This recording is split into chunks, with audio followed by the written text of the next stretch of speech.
I quite like Abjurers. The concept of a supporter that can switch between healing and offense while providing enabling buffs has always been a fun concept to me. So with the recent release of the free Xingzhu, I figured it'd be fun to talk about them all since the subclass often isn't the first pick on people's minds when it comes to supporters, and I really want an excuse to talk about them if I'm being honest.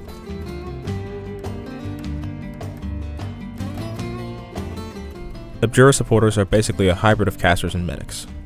Off skill, they focus on enemies, dealing arts damage, and have their attack switch to healing allies on skill activation. Their trait effect and main pain point they suffer from is only being able to heal allies at 75% effectiveness. This is a pretty big hindrance. Statistically, Abjurers have a lower attack than single target medics.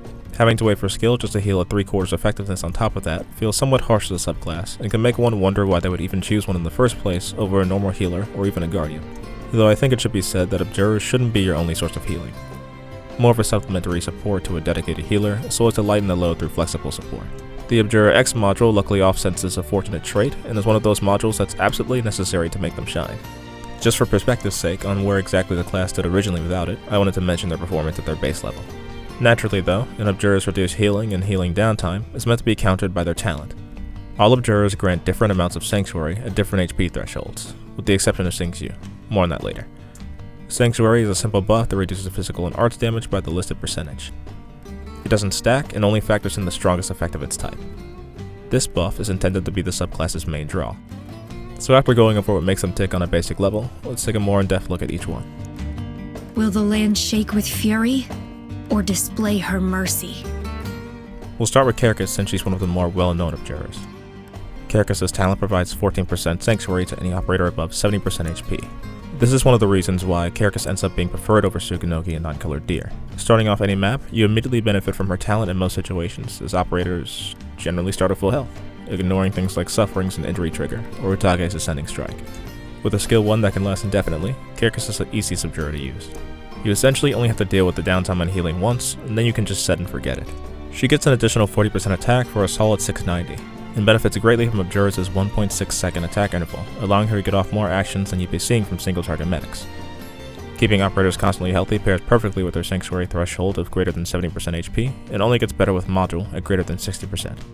Skill 2 gives her the ability to generate SP for operators on heal, allowing her some valuable utility.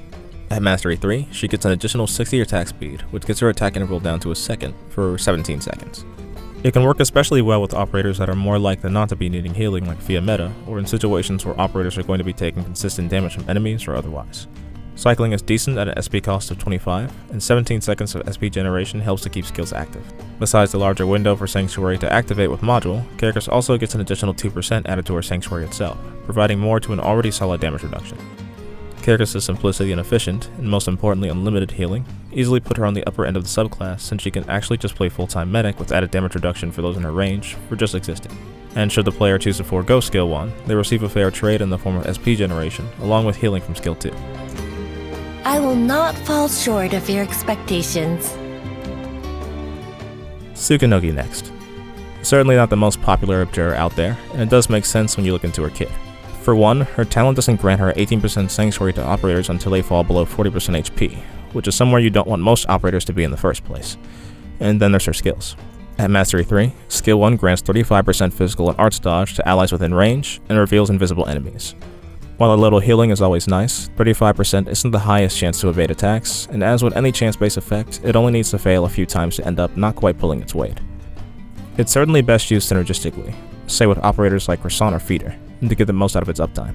Its cycling is also on the longer side, making for a fairly low reward for almost a minute of wait time for it to be ready again. This in turn also makes it harder to get the most out of the invisible reveal that comes along with the skill.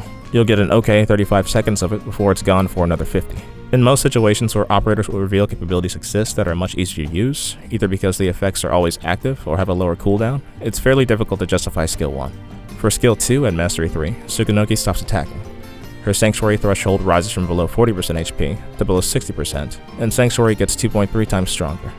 During the skill duration, operators in range are healed for 12% of Tsukinogi's attack, that's 64.2 at max investment, every second.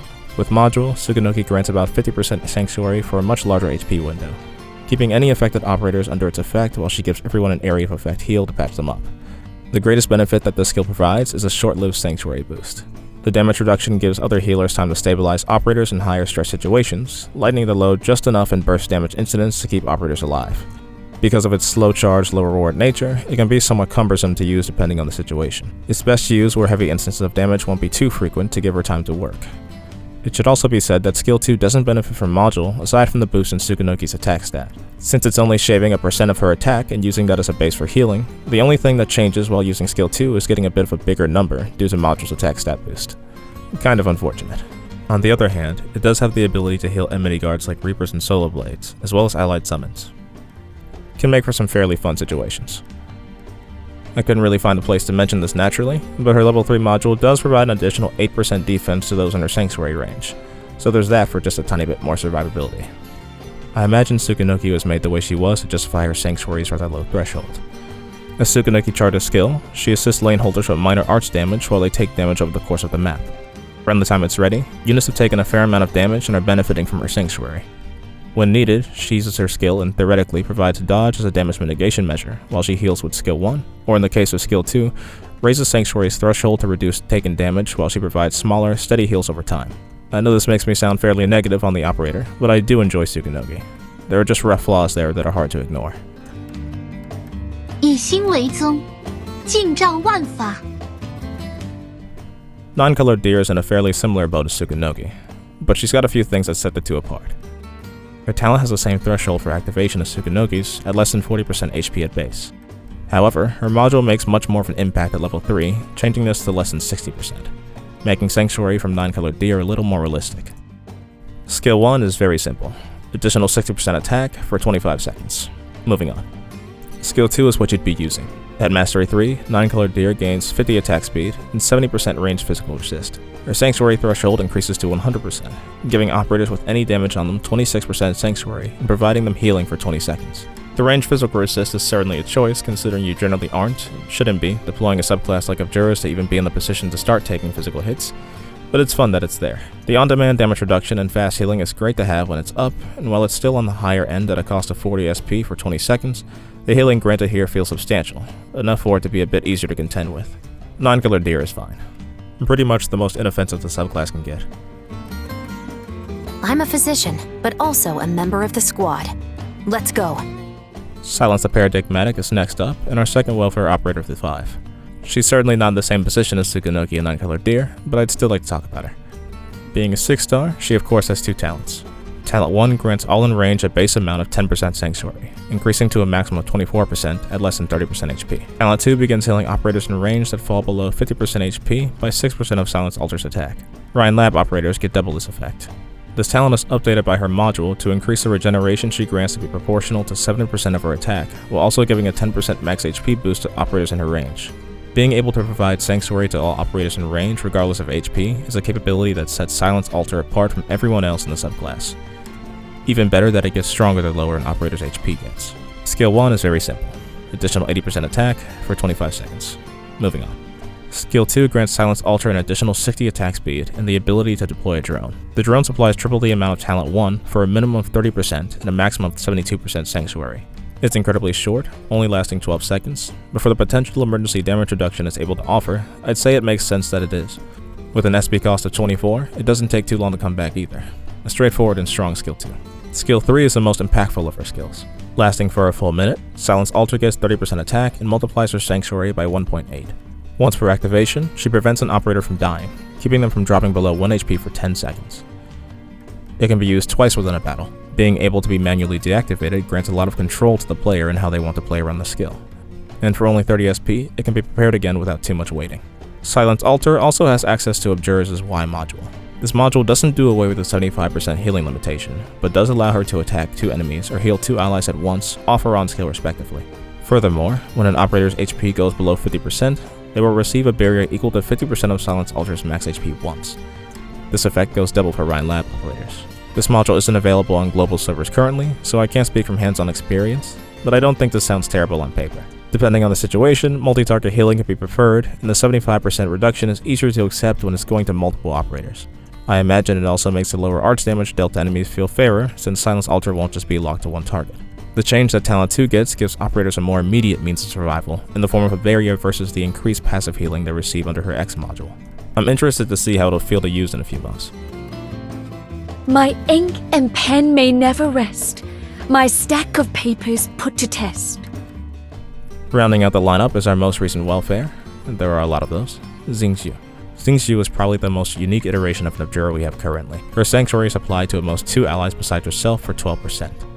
It's an interesting choice, deciding to shave the amount of operators she can provide sanctuary to 2 operators. One of the main points of Abjurers, to me at least, is being able to provide their buff to their wide range.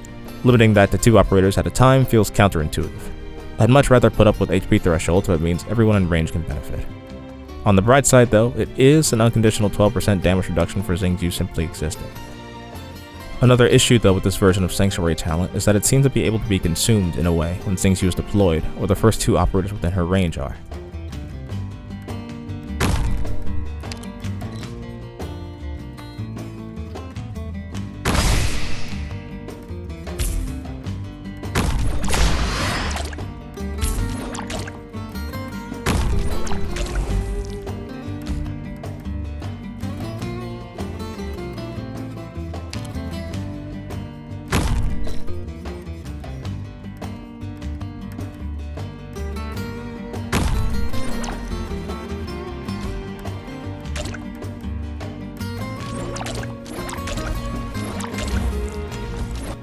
This makes it so that you're punished if you intend to do any repositioning within her range. I was pretty shocked to see this. The only way to have her Sanctuary stock return is to redeploy Xingzhu again later, which is impractical for obvious reasons. She also has the disadvantage of not being able to apply her Sanctuary to summons like Scene's Buggy Cams. You can see here that level 80 Buggy Cams, taking a range shift from Skull Shatterer, dropped to 1871 HP when not being provided any buffing.